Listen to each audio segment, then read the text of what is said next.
Hello mga kahamis, mga ka-followers, another day, another vlog. So syempre diri day mi sa dagat sa Malita. So yung ani day kanindot ang dagat sa Malita no. So grabe ka tin-aw og lubog day kaayo dili day siya tin-aw char. Bitaw dili. Ang akong giadto diri is magbisita sa akong mama. And then sa dihang ang ako ang na-realize sa akong mama habang naghuman mig kaon, wala pa mi naman og kaon, mangadto daw mi diri sa dagat. Syempre kining butod kay gikan man ni kaon ni samot og kabutod ang tiyan. So, nagdagandagan diring dapita kay enjoy kayo kay gilaag sa inahan. Thank you so much mama sa pagpalangga sa ako. Bisan badungon ko naagyapon ka nga nagpalangga nako. Sulti nila pag mahal nimo imong mama, mahal po ka. Kay ang inahan man daw dili magtudlo og makadaot sa imuha. Ang ginatudlo nila ang maayo nga pamatasan og maayo nga tao og maayo aron dili ka maadto sa mga daotan nga tao. O di ba asa mo ana. So mo ni ang kadagatan. So ganahan ka ay ko sa area bahalag lubog-lubog kay sayo pa man kay minangabot na. Di syempre lubog-lubog pagamay.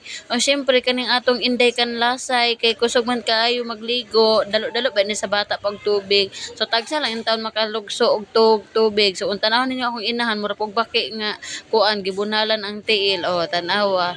Pero okay lang kay happy kaayo ko tungod kay gipalangga ko sa akong inahan, giasikaso ko sa akong inahan, giingnan ko maligo, and then ako siyang gibidyo-bidyohan no. Anak ko, ing ani mong buhata kay para ano, ato nata i-post sa ako ang Facebook. Kandumanan ba sa usa ka awit, char. So excited kay akong mama picture no nya wa siya kabalo nga video di ay o kani laging mga inahan usahay mauto-uto pod nato no bahalag mauto nako pero minaayo man pod o di ba.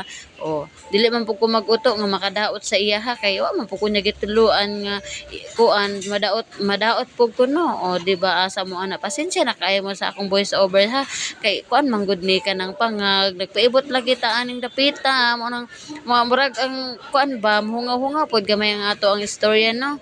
So asa man ta nagliwat sa atong inahan pod nga pangag di ba entertainment purposes lang niya.